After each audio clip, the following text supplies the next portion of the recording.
Let me start with this quotation from Bohr. In the system to which the quantum mechanical formalism is applied, it is of course possible to include any intermediate auxiliary agency employed in the measuring process. This is purely a matter of practical convenience, just as in classical physical measurements.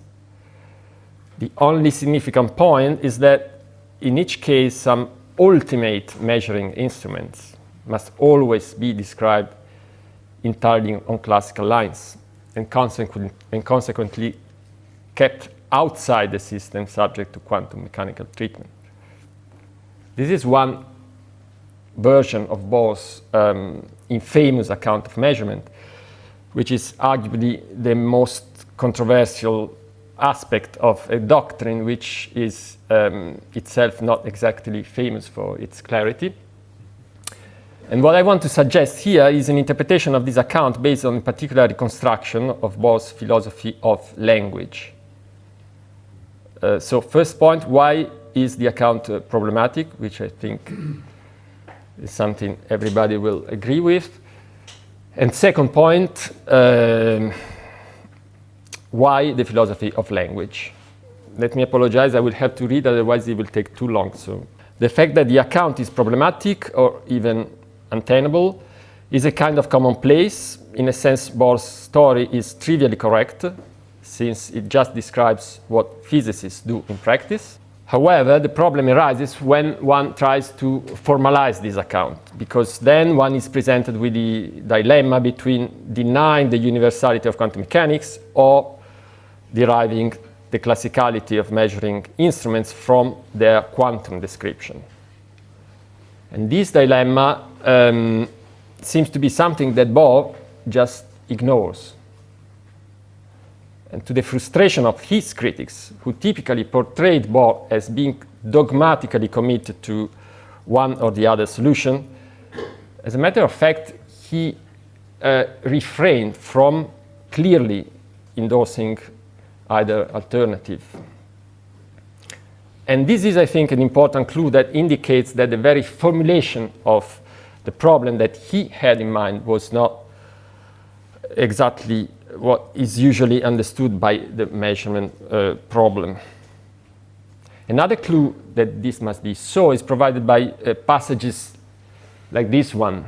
Here Bohr seems to imply that physics is kind of accountable to communication, not the other way around. In other words, we have a reversal of the ordinary view according to which the task of language is to passively represent the physical world. Here it becomes pretty clear that we have already taken some steps into the territory of the philosophy of language, and so I turn to that.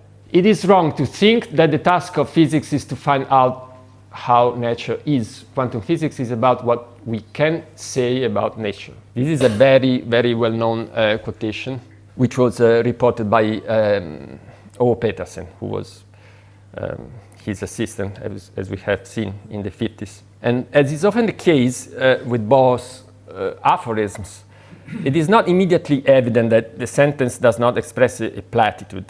In this case, just an exhortation to accept the completeness of quantum mechanics, in the sense that quantum mechanics would be giving us all that we can expect from a theory, given our epistemic limitations.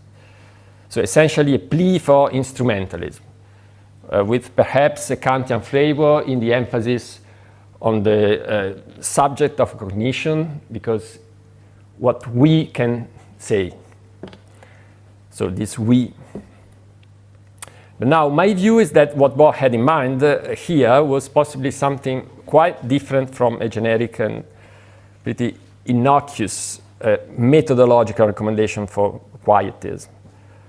What his statement presupposes, I think, is a much more radical, structured, and far-reaching reflection upon what should count as rational practice in general, not just in physics. And I think his analysis of objectivity, hence in particular the notion of complementarity, should be understood within the framework of this general reflection on rationality. The idea that quantum physics may help us elucidate the way in which we use our words is a refrain in Bohr's writings.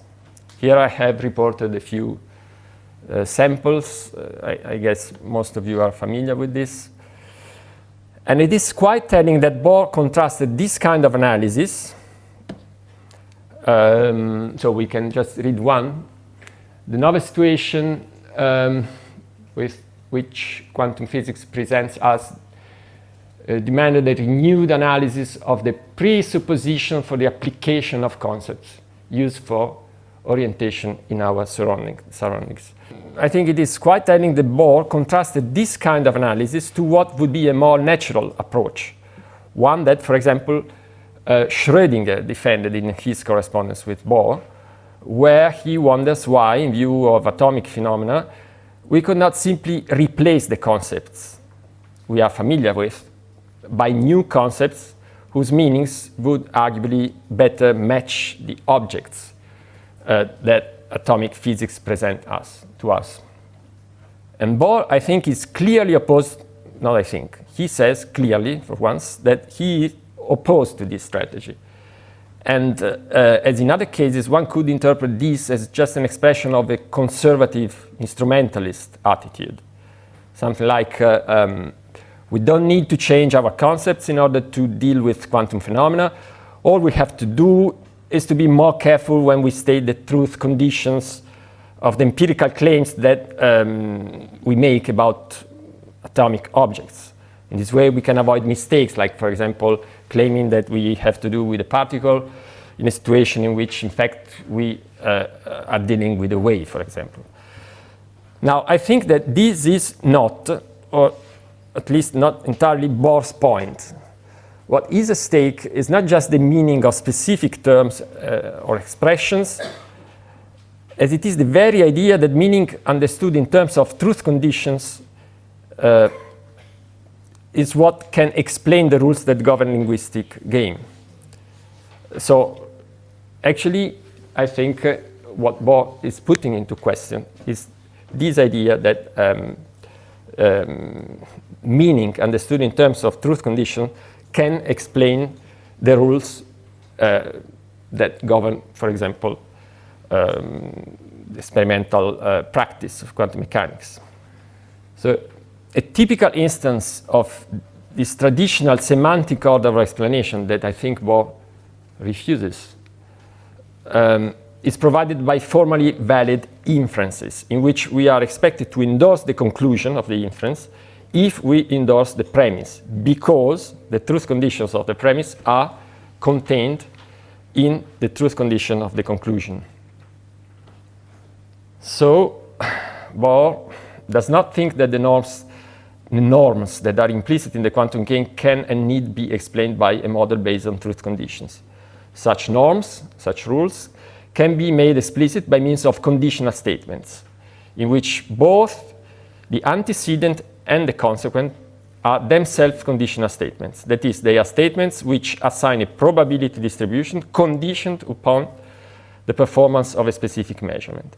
In this way, we end up with something like a grammar for the ascription of values to observables. And this grammar, again, could, but need not, and indeed does not, suit a truth condition semantics for value ascriptions, at least not in any straightforward way.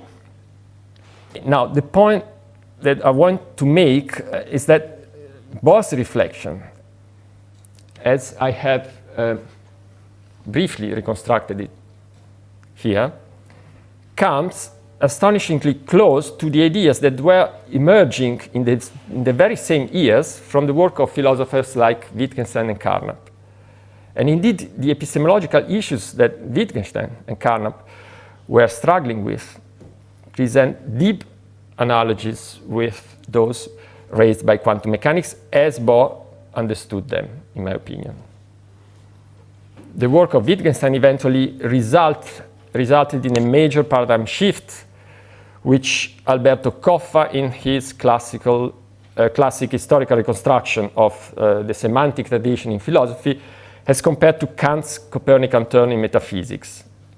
From this paradigm shift, an entirely new way of conceiving the relationship between the constitution of meaning and the foundation of knowledge emerged. So here is a quotation which I think is quite relevant from Koffa, and I think it's worth reading. The semantic explanatory route does not go from objects or meanings to the, I mean, he is describing here this paradigm shift that in his view was somehow fostered by Wittgenstein's work.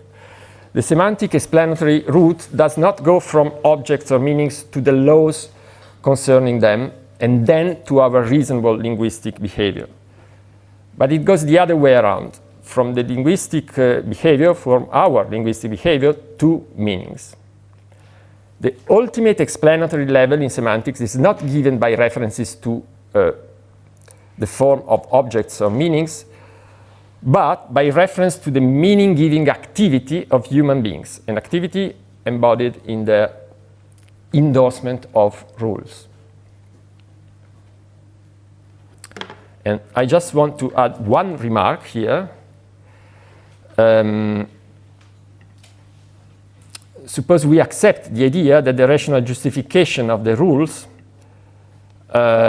that we follow in practice, including scientific practice, that this rational justification does not require a semantic machinery involving truth. I want to stress that this does not mean that there cannot be portions of the language in which truth does play its usual role, in particular in connection with objectivity. With these remarks in mind, we can go back to what Bohr thinks quantum mechanics is about. So I returned to the previous quotation. Quantum physics is about what we can say about nature. And what I want to suggest here is that the phrase what we can say in this quotation is not meant to refer to a set of truths that our epistemic means allow us to establish concerning atoms, molecules, etc. Rather, the phrase refers to the rules that govern the practice and therefore constitute the content of empirical claims, and in this sense determine what can meaningfully be said. In other words, the task of quantum mechanics, what the theory is about, is the delimitation of objective talk. Having said all this, the question now is, why should the physicist have concerned himself with such philosophical issues?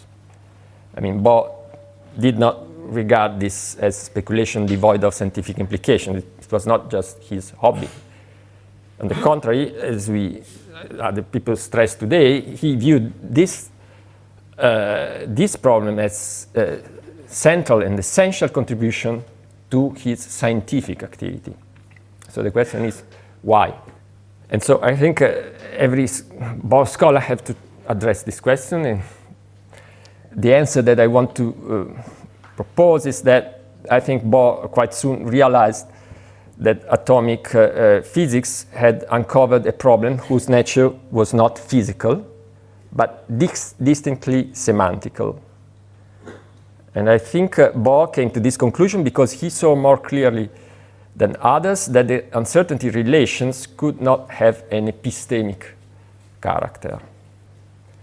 They could not straightforwardly be taken to quantify our ignorance about the actual value of an observable, insofar as, in general, quantum observables cannot be thought to have a value. Thus, for example, in general, the assertion that a particle has a certain position does not have a well-defined truth value. And in this sense, it is not objective. Or, as Bohr would have put it, it is not unambiguous. This was his jargon. That a particle has a position only qualifies as a meaningful assertion in certain context. And Bohr thinks that this contextuality is intrinsic. It cannot be reduced to more familiar forms of contextuality, like, for example, when the value of a contextual variable can be traced to the interaction of two non-contextual variables which provide a description of the context. So if this is so, that is, if the proposition that ascribe values to physical observables cannot, in general, be assigned a truth value, we cannot tell whether they are true or false. I mean, it doesn't make sense to assign a truth value. Then it's difficult to see how truth could provide a foundation for the prescriptions, the rules, the prescriptions that the theory gives us, in the same way that I described previously, using the model of formally valid inferences. To be sure, truth continues, as I stressed, to play a role in linguistic practice, particularly when it comes to distinguishing subjective attitudes from objective claims. So, for example, when I tell you that your belief that the particle has a certain position is not true.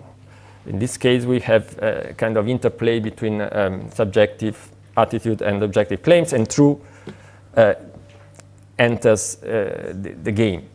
However, the rationality of the prescriptions cannot be explained by the way in which the truth values of empirical claims happen to be distributed across possible worlds, as in standard semantics.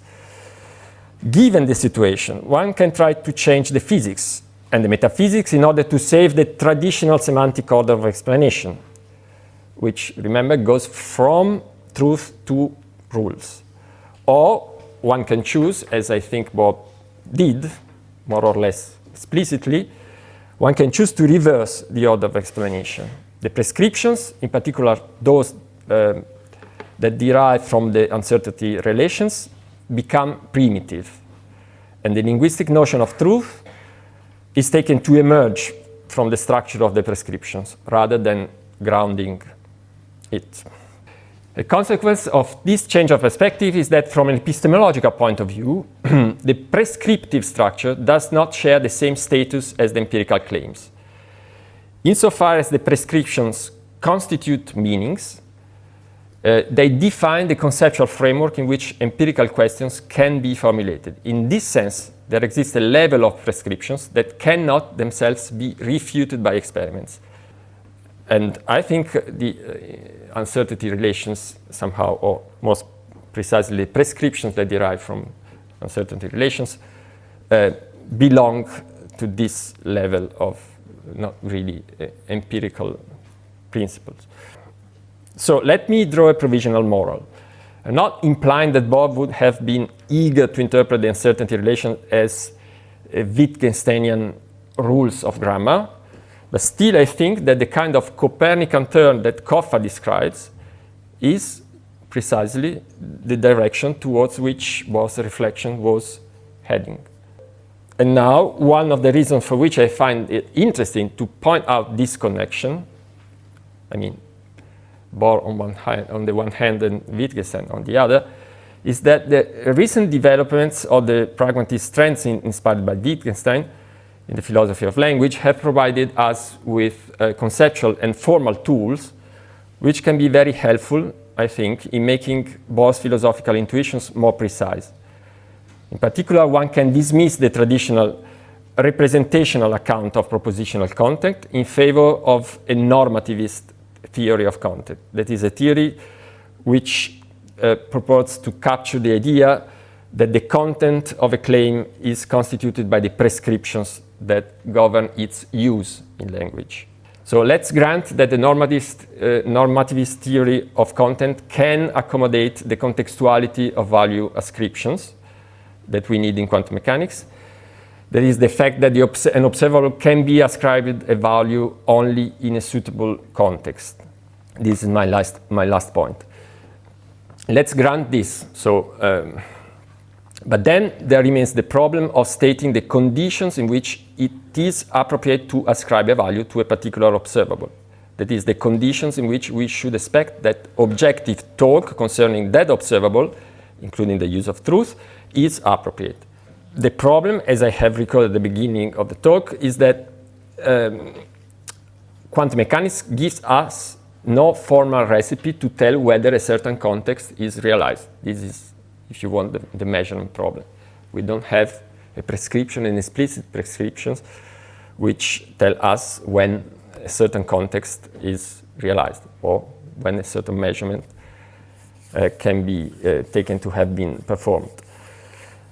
Now, within practice, there exist implicit norms that do authorize experimenters to claim that the result, which they believe has been recorded, has indeed been recorded. So if a good experimenter comes and tells us that he recorded the result, nobody will put this claim into question in general. So the claim that a certain measurement was performed, a certain result was observed, is legitimate unless contrary evidence is explicitly exhibited. And if it were not so, there would be no physics. However, the legitimacy of this pragmatic rule is generally made to rest on implicit assumptions concerning the context.